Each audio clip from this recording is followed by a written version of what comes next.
So if you ever visited Calcutta, I'm pretty sure you visited one of Mr. Utsav Parekh's many ventures. Whether it's eating Lebanese at Baraka, going to Serafina for his Italian food, or even visiting Mohan Bagan for the beautiful game of football. And I have the immense pleasure of interviewing him today. So, what was the reason that you started Smith's Capital, and why did you choose that particular line of business? I would like to just mention over here that I stepped into the footsteps of my father. My father was a stockbroker, and from there I started my journey and career in the business of finance. In Kolkata, there was a total vacuum for an investment banking company. All the investment banking activities were done by a bank. So I tried to break into this niche area, and that is why we started Smith's Capital Markets, which is now called Nexome Capital Markets Limited. So, after you inherited the business from your father, how did you manage to scale it up? The scaling up was my effort of trying to and making efforts to meet all our clients in the country and giving a service which was very well received by all of them. So that is the way we went into it. In fact, just to tell you, the investment banking company was started by us, by me. My father was just a stockbroker, but that was the platform. The clientele was part of his platform. So, while growing this business, what would you say was the biggest challenge you faced, and how did you manage to overcome it? The challenges were to compete with the banks who were firmly entrenched and who had a huge checkbook to sign, but we scored by our service, we scored by being able to bring in cutting edge technology in getting things done at a faster, quicker and more efficient way. So, in your opinion, what are the industries that you would think will be dormant in the near future, and what are the industries that will continue to thrive at a steady pace? So, I don't want to say who will be dormant, but what I would like to state over here is all the industries will have to continue to innovate, continue to take on the AI as part of their innovation program and use technology to come up to pace with what's happening in the global market and change what was being done in the past to what is necessary now, taking into account technology, taking into account the dynamics of the changing population and the changing demand of the population. And if the companies are able to adapt to this, they will thrive. Otherwise, I am afraid they will probably be dormant or probably go down the drain.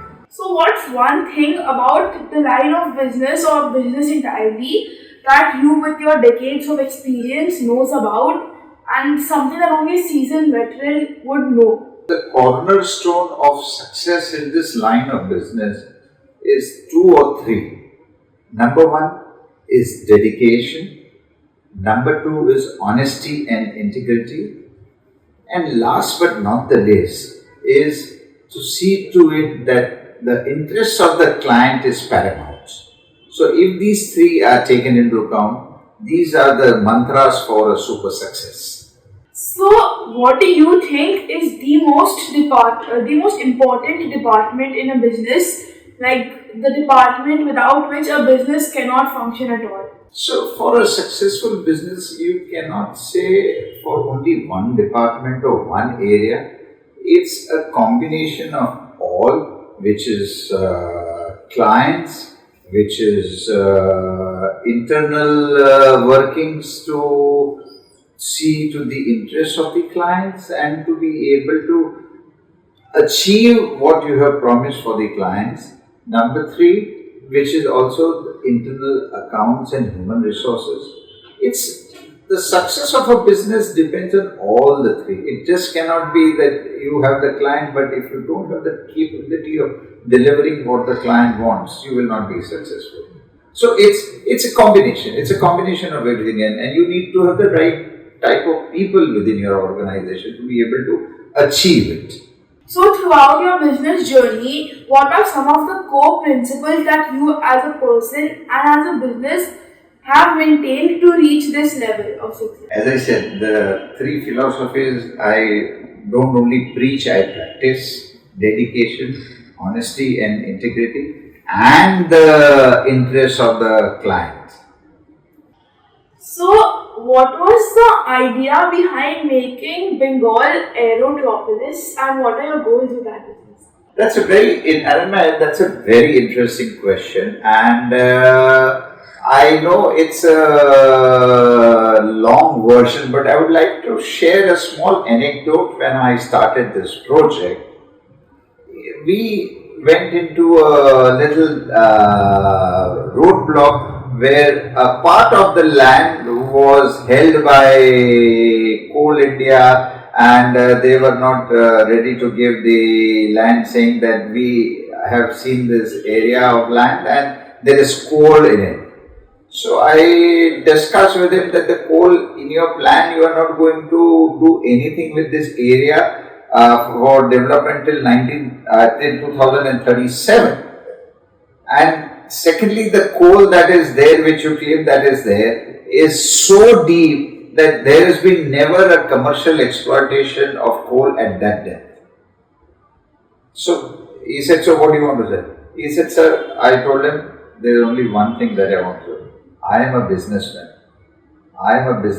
But I have my roots in Bengal, although by birth I belong to the state of Utsav. But I am firmly, I would say, settled in Kolkata from childhood, from birth, and I would like to do this project because this is in the interest of all the people of that area. Today, a person who lives in Durgapur, Asansol, or Dhanbad travels by train for 4 hours to 5 hours to come to the Calcutta airport to take a flight.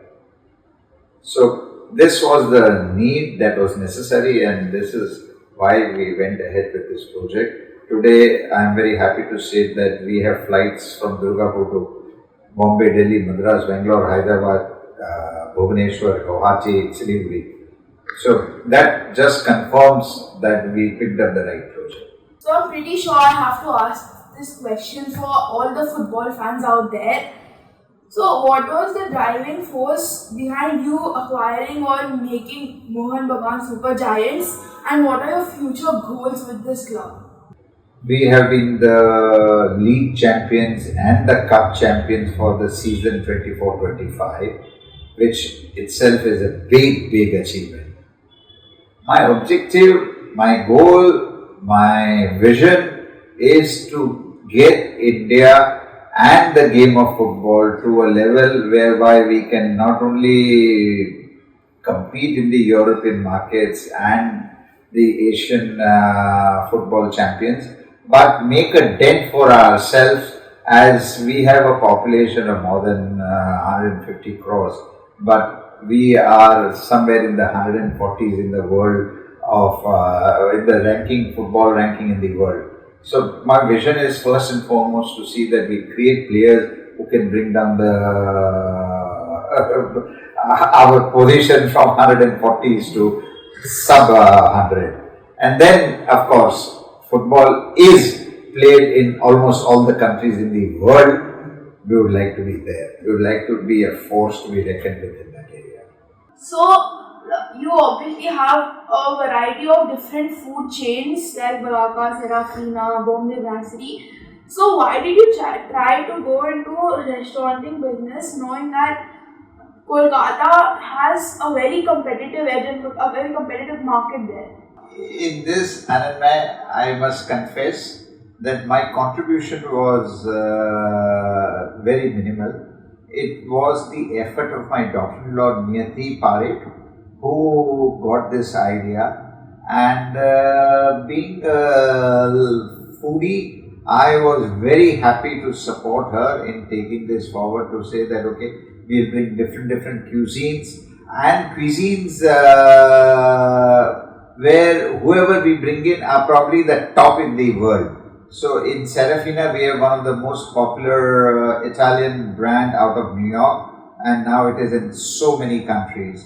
In Irish House, also we have something similar. In Bombay Brasserie, the Indian food chain, also is extremely popular, and the quality of food is, I'm told, outstanding. Similarly, we thought the Lebanese market, there was a vacuum in the city. There was nobody who was able to give quality Lebanese food, and that is why we decided to go in and create our own Lebanese brand, which I am told is also a very popular brand now, and the food over there is also very good. I don't know, Annanmay, have you tried the food or not? It's my favorite restaurant. Oh, lovely to hear that. Thank you so much.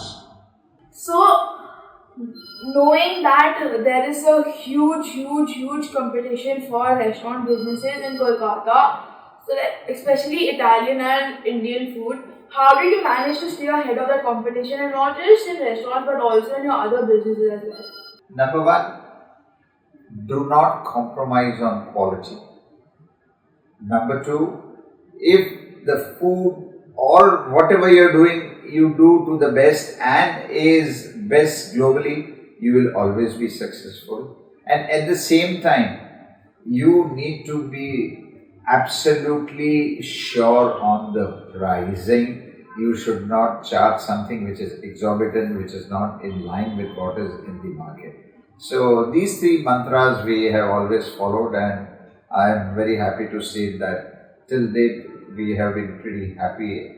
I don't know about the success, you can always say that, but we are very happy with what we have achieved, both in terms of what we are doing and in terms of monetary benefits. So, finally, what advice would you have to the younger generation that's been watching this video about chasing their dreams or maybe starting their own business? I'm very happy that you asked this question, and I want to use my entire 68 years of experience in business to give you a little advice on your way forward. You are not yet there, but you are starting your career, and this is where your formative years are. This is where you will have to start thinking of where you want to be. And please, therefore, take these 3 or 4 mantras that I am giving you in your mind. Hard work, dedication. Whatever you do, you must enjoy and do it with passion and with love and affection. Your love and affection for what you are doing will decide the quality of your output.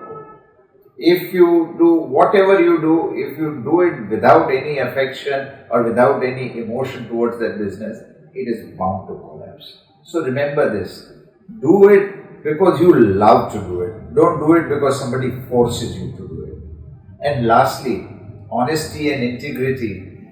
Never compromise on this. You may find the first few years difficult, but if you have this pedestal, if you have this cornerstone, if you have this platform, success is going to come your way. So guys, please follow this 4 advice. I have gone through 67 years. I have gone through 47 years of my life in business, and I can tell you all these 4 that I have mentioned are the most important points that you need in your business endeavor. So follow them. Thank you so much. This has genuinely been one of the most interesting and enriching interviews I've had so far. Thanks, Annanmay. Thanks for giving me this opportunity to address to the younger generation. It's always a pleasure to discuss with the younger generation, because I also learn so many things. I also understand what the younger generation thinks of the way forward. Thank you once again.